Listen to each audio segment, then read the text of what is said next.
Mes très chers camarades, il vous souvient que nous n'avons cessé de vous rappeler le contexte politique dans lequel s'inscrivent les activités de la COJER.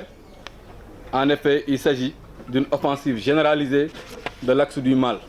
Oui, l'axe du mal politique qui a décidé de ne pas parler du Sénégal et des Sénégalais pour ne parler que de lui-même, notamment de ses rêves hallucinés, de ses délires les plus fous, d'installation d'un climat de violence et de confusion qui rendrait vigoureux et ingouvernable le Sénégal.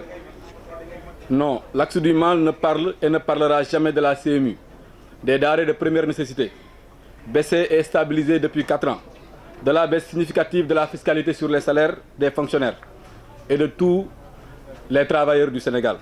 Non, l'axe du mal politique que l'opposition ne parlera jamais des efforts fournis dans le cadre des bourses de sécurité familiale, du PRODAC, de l'autosuffisance en riz ou encore des hausses substantielles des pensions de retraite. Éloigné de nos compatriotes, l'axe du mal politique l'est également de leur avenir. Il ne discute et ne discutera jamais de notre référentiel commun sur une génération qui est le PSE. Mais si de façon avérée, aussi nette et indiscutable, l'axe du mal politique ne s'intéresse guère à nos compatriotes, de quoi parle-t-il alors? Quels sont ses centres d'intérêt et son moteur de recherche? L'axe du mal politique murmure, il chuchote puis vocifère, insulte et accuse. Sa récente trouvaille est une plainte déposée par l'un de ses membres les moins éminents contre un de nos vaillants camarades. Oui, camarades, vous avez bien entendu. Le sieur Malick Gakou a porté plainte contre notre camarade Ndiaw Fall qui aurait entaché son honorabilité en associant son nom avec l'homosexualité. Nous ne rêvons pas, camarades. L'axe du mal politique ose parler d'honneur, de dignité, de respect et de valeur. Très chers camarades, le grand peuple du Sénégal peut témoigner de tout ce que le président Macky Sall et son parti, de même que ses alliés, ont subi en termes d'injures, d'accusations grotesques et ridicules et de pilonnage médiatique visant à ternir l'honneur et la grandeur du chef de notre parti. À la vérité, notre parti et son fondateur ont appris à vivre dans la gestion de l'adversité abjecte pour se doter d'un moral à toute épreuve, d'une capacité de résistance et d'attaque imparable. À tous ses associés de circonstances, qui sont les vaincus, les néopoliticiens, les figures pâles d'anciens combattus en quête d'une impossible renaissance, une seule question est aujourd'hui posée. Que n'avez-vous pas dit en usant des mots les plus méchants des glossières des langues du monde, uniquement pour pourfendre le président Macky Sall? Dès les premiers jours de la naissance de notre parti, le président Macky Sall a été victime de l'infamante accusation de blanchiment d'argent proférée par certains de vos membres, les membres de l'opposition, qui lui valut la confiscation de sa carte nationale d'identité et l'obtention d'un récépissé pour notre parti. N'avait-il pas soutenu que la campagne du président Macky Sall pour 2012 était financée par des lobbies obscurs? Pour tout dire, le candidat Macky Sall était la cible privilégiée de la majorité des membres de l'actuel axe du mal politique. Notre victoire de 2012, qui était imparable et qui figure aujourd'hui parmi les plus belles pages de l'histoire politique de notre pays, n'a nullement calmé les ardeurs des experts en attaque au bas de la ceinture, en trahison et en méchanceté verbale. En effet, dès l'installation de la nouvelle équipe, l'axe du mal politique se dota d'un agenda arrière-garde.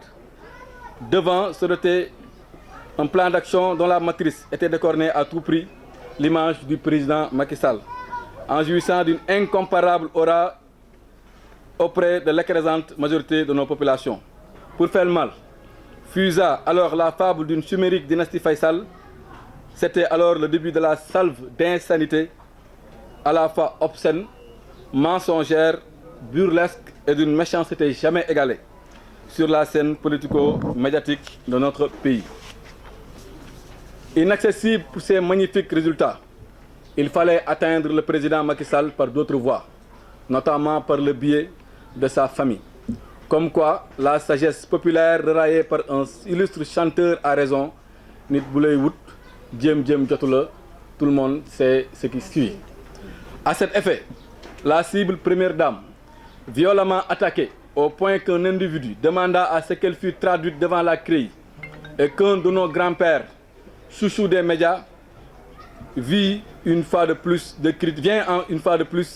critiquer avec de fausses références et dans un langage discourtois et insolite.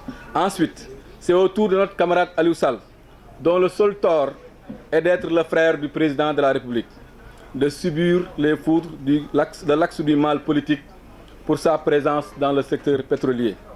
Cela uniquement pour davantage viser et atteindre le président Macky Sall, comme l'ont si bien montré le Premier ministre, le porte-parole du parti et bon nombre de hauts responsables du parti, à l'instar de Mansour Faye, Abdou Mbow et d'autres qui, comme Franck Timis, se sont publiquement exprimés sur la question. Très chers camarades, lors du référendum du 20 mars 2016, l'axe du mal politique avait battu campagne pour le non, au motif, entre autres, que le point de proposition du président Macky Sall portant sur les nouveaux droits dissimulait la volonté du président de la République de légaliser l'homosexualité. Tout le monde s'en souvient. Et dans certaines zones du Sénégal, des prières ont été même faites contre le oui sur la base de ce très grave mensonge qui est un mensonge historique. Aujourd'hui, dans le cadre de notre riposte contre ces agressions mensongères, nous répliquons en nous installant au cœur du terrain de l'adversaire.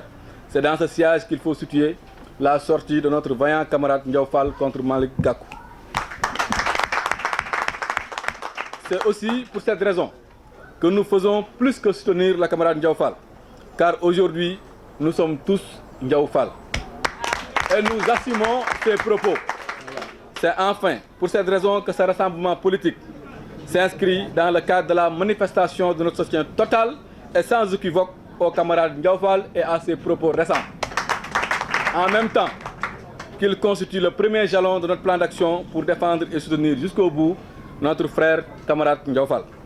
Du reste, Malick Gakou aura fort à faire avec nous, car juste après ce rassemblement, nous commettrons un huissier qui lui servira notre plainte contre lui. Oui, regroupant des citoyens, la COJER entend se constituer partie civile afin qu'il apporte les preuves de sa ridicule accusation de 600 milliards que l'État aurait fait perdre à notre pays.